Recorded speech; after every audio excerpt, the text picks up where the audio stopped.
Hi, everybody. Thanks for listening. I'm Jenny. I'm an existential life coach. Um, my last video on YouTube has almost 8,000 views, which is kind of terrifying as an introvert, but I've gotten so many nice comments and emails, and it really means a lot to me getting feedback that actually lets me know I'm on the right track, because sometimes it feels like I'm just floating alone in an ocean. So thank you. I love hearing from you.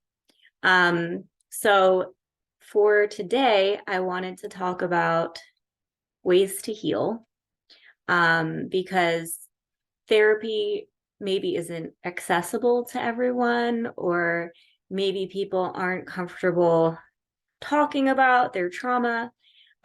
So first, I'm going to talk about how to get therapy or how to get other services for free or cheap. But if you're not interested in actually talking to someone else, I also have tips for you guys. So just be patient and wait till the second half of the video, and I will get to those things. So, in my opinion, the two most important ingredients for healing are self-awareness and vulnerability. So you don't necessarily need therapy if you don't want it. I'm going to say if you are in a life-threatening situation, if you are suicidal, or if you have an addiction, I really think professional help is important. So how do you get self-awareness? Vulnerability is hard. I mean, you kind of just have to make the choice to be vulnerable. I think that there's a misconception that vulnerability is weakness, and I don't agree with that. I think it takes a lot of strength to be vulnerable. It takes more strength to be vulnerable than to just hide from your emotions. I really think we've taught men especially not to be emotional. It's like we taught them that the only acceptable emotion is anger. And I'm really sorry if you were taught that you're not allowed to have emotions. But now you're an adult and you can kind of create your own reality, and it's okay to have emotions. And so being vulnerable is just kind of surrendering to all of it. And one of the motivators for me to go into really vulnerable places was your capacity for joy is equal to your capacity for pain. And so if you're numbing pain, you're also numbing joy. And so that was a motivator for me to say, well, if I go and just let myself feel all the pain, then my joyful moments are going to be stronger also. Self-awareness. So there's 3 ways to become more self-aware, in my opinion. So one is meditating, one is journaling, and one is therapy. So there's therapy is a great tool. I go to therapy. I believe in therapy. I'm in school to become a therapist. But I've also had a lot of bad experiences with therapists. About a third of the therapists I've tried have been bad. And therapy, I think, is helpful a lot of the time, but not always. So meditation and journaling are other options. If you want therapy and you don't think you can afford it, if you're in the US, there is Medicare and Medicaid. And a lot of people don't apply because they think it's just for the elderly. One of them is, I think it's Medicare is if you're elderly, but if you just don't make enough money, Medicaid you can apply for. And I know people who have Medicaid that get therapy for free. So there's lots of resources out there if you just look. I mean, it's kind of a pain. You've got to do a bunch of paperwork, but in the long run, it's going to be worth it. it's going to be worth it. I mean, and then you have to find a therapist who accepts Medicaid, and they're a little bit harder to find, but they're out there. You've just got to be persistent. 12-step groups. There's a 12-step group for almost everything. I spent almost a year in Codependence Anonymous, and it helped me a lot. I stopped going just because I felt like I got everything out of it that I was going to. It was like, I feel like I plateaued there. But that first year in Codependence Anonymous really helped me a lot. It's funny, my coach is the first person who told me about it. And I went to the meeting, and they talked about all the symptoms, I guess, of a codependent. And I came back and I emailed her, and I was like, my entire personality is a 12-step program. But yeah, I mean, I went back recently and I looked at all the symptoms again, and I was like, actually, like, it doesn't feel like a lot of this resonates with me anymore. So that felt good. There's a lot of studies being run right now on psychedelics, and it seems like it's really helping people with like PTSD who have tried talk therapy and it really hasn't worked. PTSD, depression are some of the big ones. So if the talk therapy really hasn't worked for you, and you're open to things like psilocybin or MDMA, there are studies being run right now. One of the organizations doing that is called MAPS, MAPS.org. And if you go to their website, there's a map and you can look for studies being run in your state. The type of therapy might matter. There's top down versus bottom up types of therapy. So top down is the talk therapy. That's when you kind of just talk through things. And I've done that, and it has helped. They can kind of point out where your cognitive distortions are and help you reframe those. There's also bottom up, which is more body centered. So trauma actually lives in, I think it's the right side of your brain, the creative side. And logic, the side of your brain that you use for talk therapy, lives in the logic side of your brain is the opposite side. So that's why I think talk therapy only goes so far. So bottom up therapy, I've done both. Some of the things that I've done in bottom up therapy are like complete fight sequences. Like if there was a time when you needed to defend yourself and you couldn't, that kind of gets stored in your body. And so one thing that she had me do was like just slow motion, like punch invisible imaginary people. I've like screamed, like just like screamed at the top of my lungs. Yeah, it's more body centered. Even tapping, bilateral tapping as you're trying to process trauma can help, because bilateral movement requires use of both sides of your brain. And so it kind of keeps you from getting trapped in the trauma side. If you are trying to process something and you can just do bilateral tapping as you're processing. EMDR is a type of bilateral therapy. It uses eye movement in a similar way. It stands for eye movement, EM desensitization, reprocessing, I think. And the other thing is, so therapists are compelled to follow a code of ethics. They all vary a little bit. It depends on what license they have, but usually part of their ethics code is to have their services accessible to anyone. And so a lot of therapists have what's called a sliding scale for that reason, which means you pay based on how much you make. So when you're looking for therapists, you can just ask if they have a sliding scale available.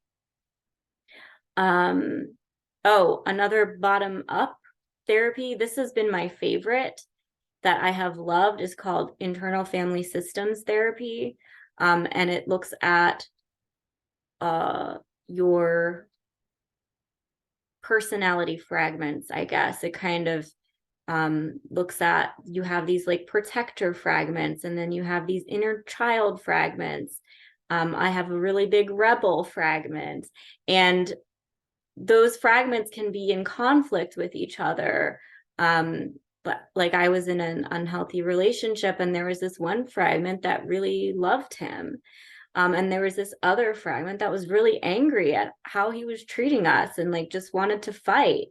And so internal family systems is kind of like doing therapy for all of those separate parts, recognizing that they're all serving a purpose. They're all trying to serve us as a whole. Like, that inner child just wants us to have love. And that protector like just wants to protect us. And so you have to acknowledge them and appreciate them, instead of just like be annoyed by them or bully them. And then you kind of just like have a conversation with that side, like, look, thank you for trying to protect me. I've got it. You can rest. And you can also do that outside of therapy, like just alone in your room. You can like write to those parts in a journal or something like that. It's really out there. Like, I felt like I was going to get put in an insane asylum if I like pretended to talk to like multiple personalities, but that has helped me more than anything else.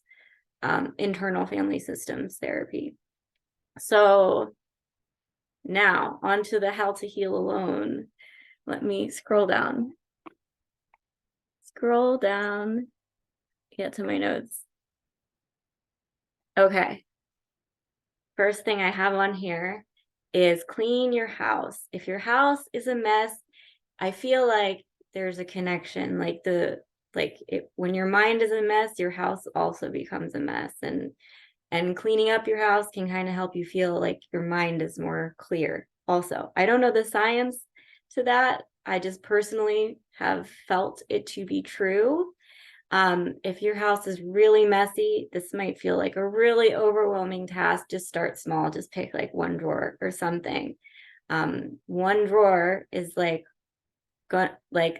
to make more clarity, figuratively and literally, that clarity is going to then help you like clean the second drawer, right? It's going to like compound on itself. So yeah, if your house is like too messy to even comprehend getting it all clean, just start small. Or do your car, your purse, something small. Getting enough sleep. I mean, there's lots of hacks for getting more sleep, like turn your thermostat down at night. If you think about ancient humans, like, we didn't have heat or air conditioning, and it would get colder at night, right? So you can kind of mimic our natural habitat by making your house colder at night. I mean, no screens right before bed, like don't eat really close to bed, all that stuff. I mean, you can just Google it. It'll give you a list of things. Self-care, and that includes how you talk to yourself. So here's where the self-awareness comes in. We are usually like really mean to ourselves. If we haven't done any work on self-talk, our self-talk is probably pretty mean. Like, I'm stupid, I'm not good enough. And we don't notice it. We don't notice that it's happening unless you're looking for it. So just be aware of how you talk to yourself. Be nice. Like, treat yourself like you've got this poor little inner child who's listening. Yeah. And so pay attention to the stories that you tell yourself and try to be nice. Don't pick on yourself. Okay. Putting yourself first. So it's good for your mental health to help other people. But it's not good for your mental health to help other people if you're still struggling. It's like you've got to put on your oxygen mask first. So helping other people is great for your mental health, but make sure that your own needs are being met first. you can read, right? Like if you don't want to go to therapy, there's self-help books, so many self-help books. Like you can read about anything.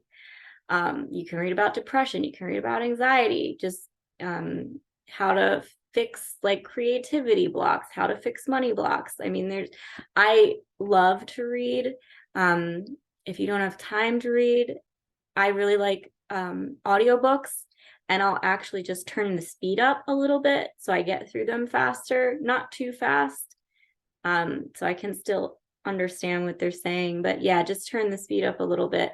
When I was working, my last job, before I was self-employed, I was working like 12 plus hours a day. And I didn't have time to read books, but in my car, I would just listen to books on my way to work. And at work, I would just have headphones in and I would listen to TED Talks the whole time. And that just like made me feel like those TED Talks, like anything was possible. And that helped me get the confidence to quit my job, was just like listening to all these amazing people doing amazing things. Less doing and more being. We're very, very busy, busy, busy, busy all the time.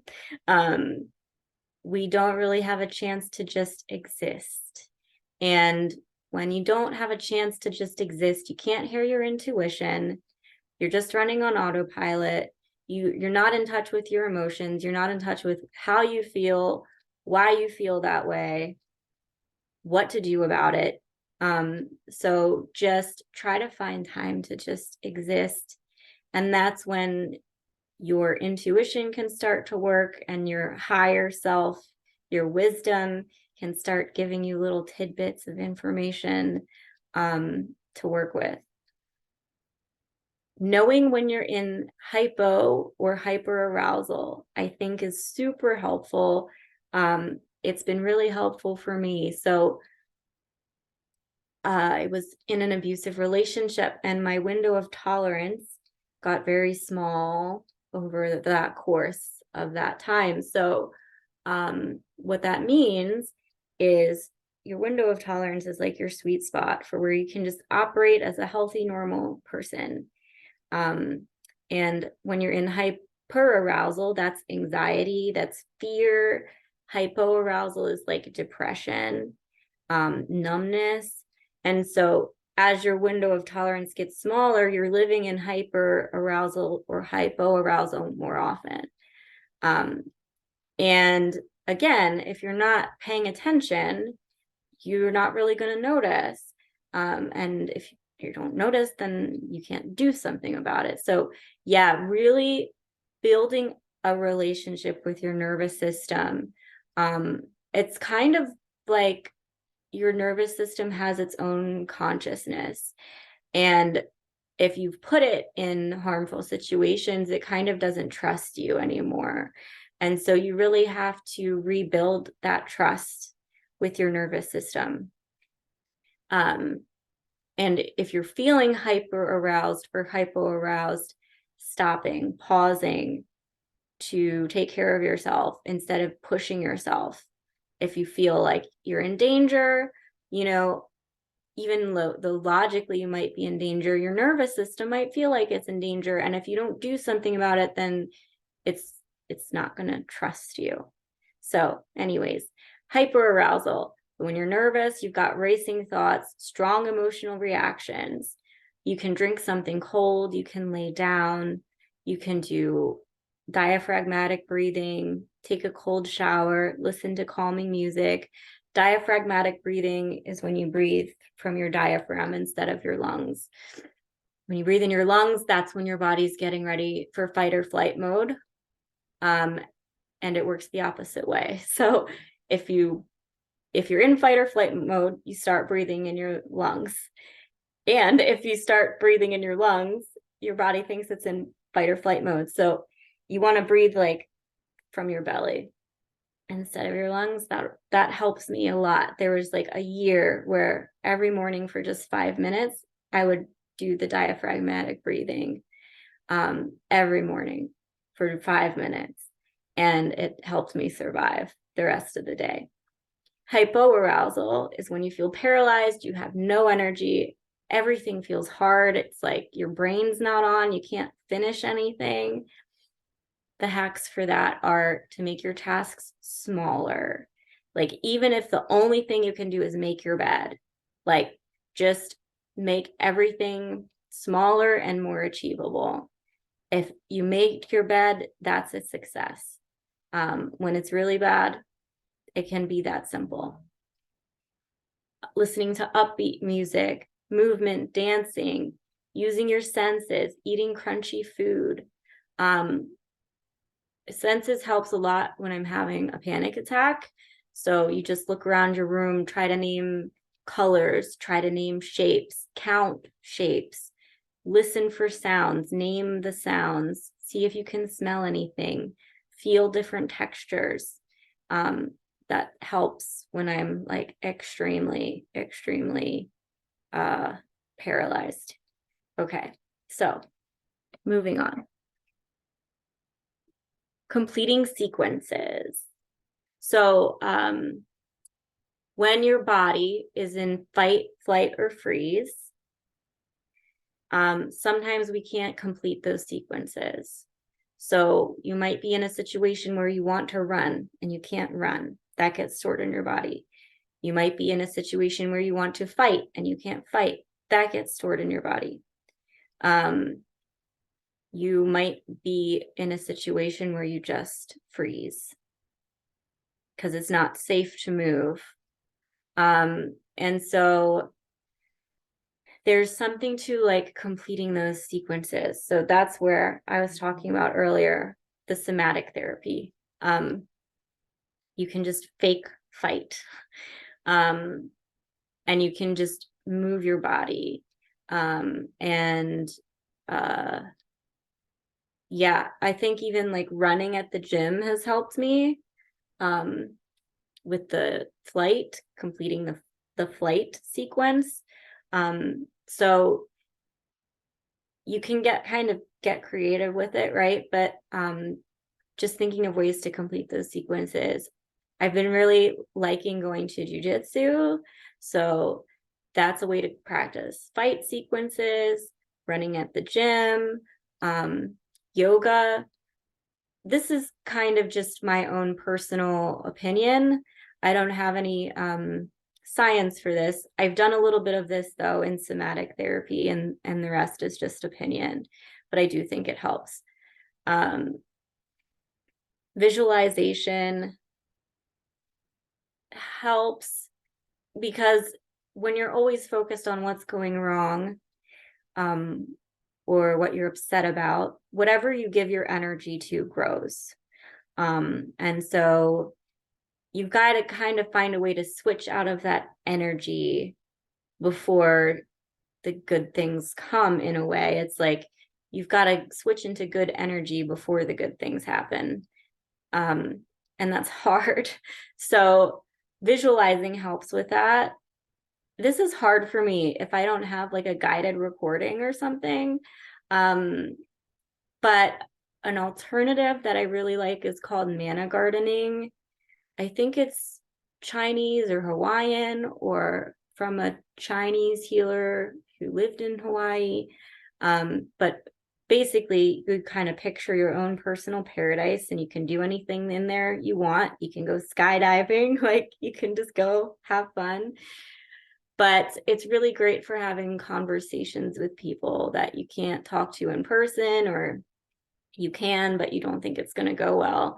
So you just have this garden and you only let people in that you want, and you can practice having conversations with people in there.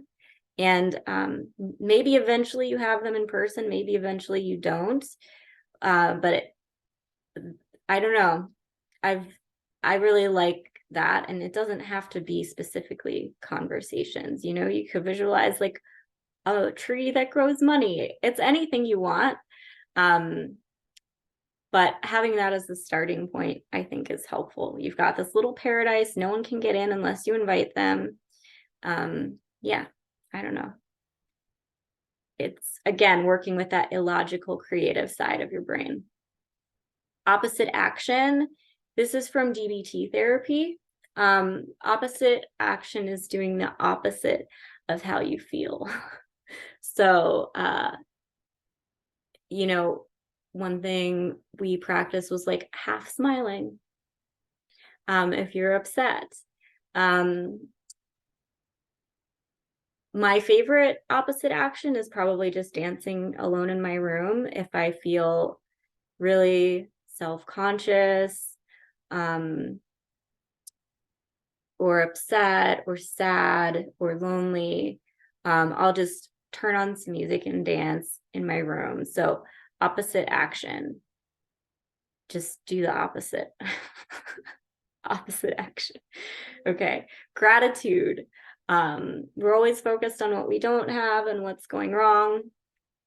And it's easy to forget how lucky we are in some ways. You know, you might have really supportive family or really supportive friends, or you have food to eat, or you have a roof over your head. You know, it's a nice, beautiful day. Just looking for something to be grateful for. I really loved my roommate for this. When she was here, every week we would make a list of like all the good things that happened, and then we would celebrate on Sunday. So having some kind of gratitude practice, I think, is really helpful, because again, whatever you give your energy to grows. So I don't want you to invalidate yourself. Like, some people are going through really hard things and they really suck. And I don't want you to like invalidate yourself or lie to yourself or just like fake positivity. You can hold space for what's going wrong, but also just not living there. Just not living in despair all the time and looking for the positive too. And then the last thing I have, nature and creativity are big ones. Nature and creativity. So as far as nature goes, there's a term called rewilding that I really like. And I mean, the easiest thing to do is just get out in nature, but there's a lot of ways we can recreate a more natural habitat for humans. I don't think the way that we live is very healthy or natural. And so if you think about how people should be living, like in little communal tribes, that's kind of basically where I'm going with this. So rewilding, ways to rewild, get sunlight, put in full spectrum light bulbs, take vitamin D supplements if you can't get enough natural sunlight, get fresh air, drink clean water, get plenty of it. Grounding, which is just having bare feet outside, bare feet in touch with the ground. There's a science to this.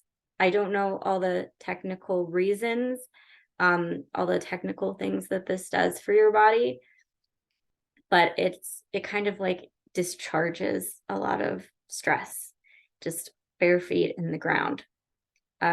Dancing, singing, being social. I know I'm an introvert, that like makes my back tight to think about, but you can be social in a passive way. Like if you go to a yoga class or something, like you can go and just be around people and not talk to anybody if you want to. I really love, there's a drum class, like a drum circle. So it's all these people. And the thing that's so cool about it is we get into these states of flow where like everyone is in the rhythm, like this sweet spot where like everyone's just in sync with each other. And it's so cool. It's a flow state. And there's ways to get into flow states alone, but they've done these studies with like adventure athletes where you have like a bunch of skydivers weaving through buildings like together, and they get into this state of like group flow. And yeah, I felt it in drumming class before, and it's such a cool feeling. So if you have an opportunity to do something like that, I found it to be really fun. And I suck at music, but once in a while I get it right. So it's fun when that happens. Cooking. cooking, like cooking over an open fire is even better. I've got to get to my notes again. And then if you Google foods that are high in these things, it's even better. So foods with adaptogens, probiotics, prebiotics, antioxidants, L-tyrosine, and B vitamins. They are finding that your gut health is very attached to your mental health. So your microbiome, all the little creatures who live in your digestive system actually have a really big impact on your mental health. So probiotics, prebiotics are part of that. Some of this stuff is for, trauma can cause epigenetic changes in the brain, and your diet can help heal some of that. So yeah, just cooking healthy food as much as you can. Gardening kind of mimics foraging. And so a lot of people aren't going to go out foraging, but if you garden and you cook, you're kind of mimicking what foraging would be like. Fire gazing, lighting candles, lighting fires. There's something about the temperature of that light that triggers something in our brains. And we don't get that light temperature much anymore. If you think about, we used to get that light temperature all the time when we didn't have electricity. And we've it's like our society has evolved faster than we as a species have. And so we're trying to live in this society that's kind of lost some of these ancestral things that were like our monkey brains haven't adapted to yet. So yeah, fire gazing. I like to do this at night, like light candles. It can help you sleep better too, because instead of that blue light that you're getting from your screen, you're getting this red light from flames, and that helps you sleep better. Cold water resets your nervous system, and I think it builds emotional resilience. The more you can get comfortable with physical discomfort, the better you can handle emotional discomfort. And so swimming, cold water. What I do is I love hot showers and I hate being cold, but in the morning I'll take a hot shower and then I'll just slowly turn the temperature to cold. And so right before I get out, I do a quick kind of cold wash, and then I get out. And it actually feels refreshing. It's not terrible. I don't hate it. And I hate the cold. So I like it. It's a good way to start the day. Exercise. They did some study where 20 minutes of exercise 3 days a week was just as effective as antidepressants. I could be misquoting that, but it's something like that. So just light exercise, even just walking, anything you can do is really helpful for depression. Bilateral movement encourages communication between those two sides of your brain. So playing music or sports or martial arts, anything where you're using both sides of your body, both hands, or even if you can get both hands and both feet in there. Bilateral movement, yeah, it changes the electrical signals in your brain. It helps those two sides communicate better. And I also have momentum. And so there's something about things moving past your field of view like this that's really mimics running, that same type of movement as if you were running. I love roller skating, anything where you have momentum, sailing, driving go-karts, just driving. I love to just go for a drive sometimes. So yeah, any kind of movement where you get that kind of feeling as if you were running and things are moving past your field of view like this. I think there's a study on this and I can't find it. So if I find it, I'll add the link to it. Creativity. I think all children are creative, and then we become adults, and then it's like very hard for any of us to find that spark again. And just kind of rekindling that. Creativity is very elusive. And I think we kind of push it away when we're like, I want to make money on this, or I'm going to give this a deadline, or I'm going to work on this every single day. Those kinds of things kill creative energy. Creativity is elusive. It needs a lot of freedom to thrive. So just start with something small and easy and low expectation. I used to love to paint and draw, and then I went to art school, and then I wasn't good at it anymore. Everyone was good at it, so it wasn't the thing that made me special anymore, and we were critiquing everything all the time, so everyone was just saying everything that was wrong with it, and so I stopped doing art for a long time.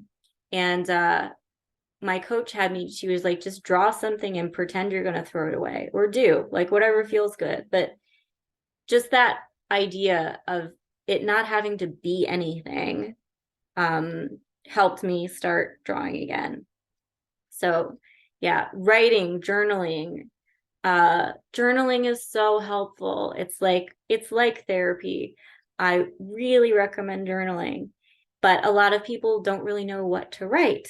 If you haven't spent a lot of time just examining your emotions and your thoughts, it's really hard to start journaling. And an easy way to start is just to say, today I feel this way about this thing. And it can just be one line, or you just write for 5 minutes. Like, you don't even have to fill up a page. If you just start small, it'll grow from there. But yeah, you can just say, today I feel this way about this thing. Or you can say what you're grateful for. You can say what you feel vulnerable about. You can say what you would really love to happen, what you really need to happen. Just think of a few simple prompts and just keep repeating them. And then over time, you'll feel more comfortable just saying more things and exploring more deeply.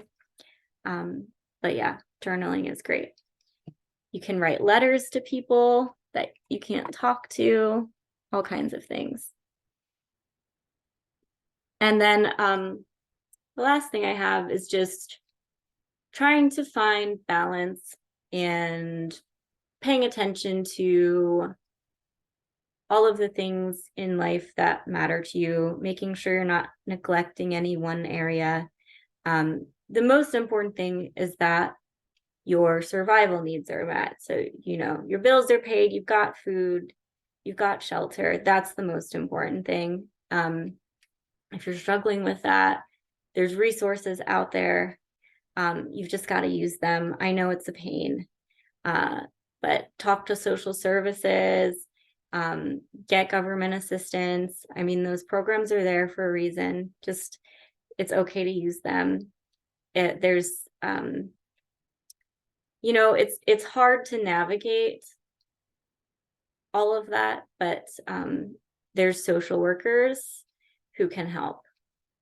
Social workers with different government organizations, there's nonprofits, there's all kind of help out there. It's just a lot of work to sort through.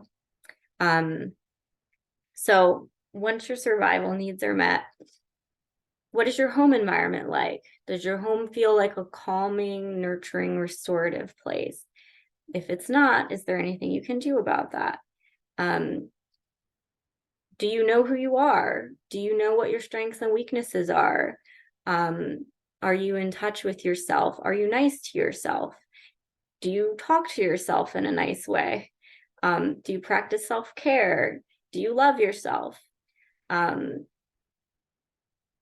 Belongings, it's okay to want belongings. Is there anything that you'd really like to have? It's okay to want those things. Do you get recreation? Do you get adventure? Do you get travel? I know travel might not be accessible for everyone, but is there something small you can do, like go for a hike? If you don't like hiking, that's fine, but just thinking about what are your needs as far as recreation or adventure, and are there creative ways to meet those needs? Is your work fulfilling? Do you enjoy your work? If you don't, is there anything that you can do about that? How is your physical health?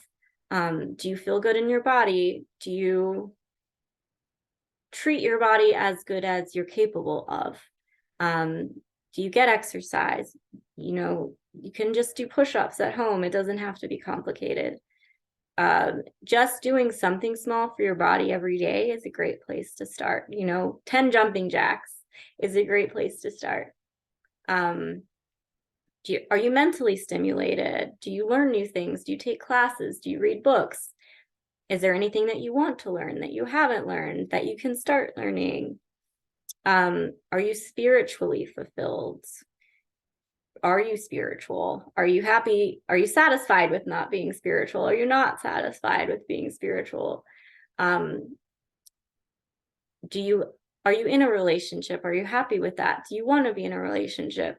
We don't have a lot of control over like finding our person, but we can at least try to be a good match for our person when we find them, right? So are you doing what you can to match with someone you'd want to be with?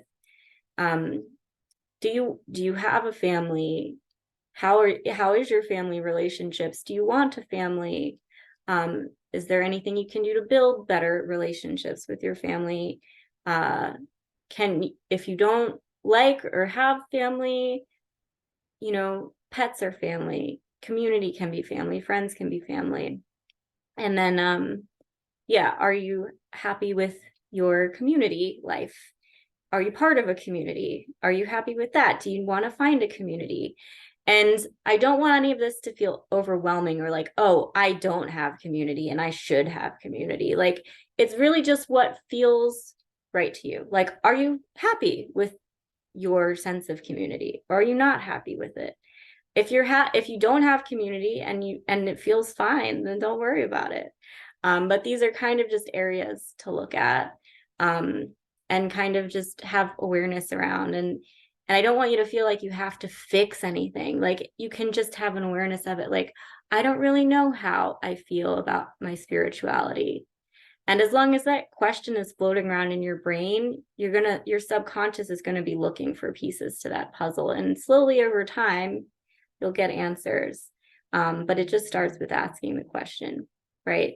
You don't have to like work super hard to find the puzzle piece. Just kind of have some awareness about it. So that's everything I have. One last thing I was going to say for free healing is my first session is free. There's no obligation to continue. I'm very low pressure. I don't make anyone pay in advance. I don't make anyone buy packages. I don't make anyone commit to once a week or once a month. It's just, we talk, and then you have time to think about it and practice it. And then you'll get to a point where you feel like you want to talk again. And then you just contact me and we'll talk again. So yeah, the first session is free. And I tell everyone to email me as much as they want to. Don't feel bad about it.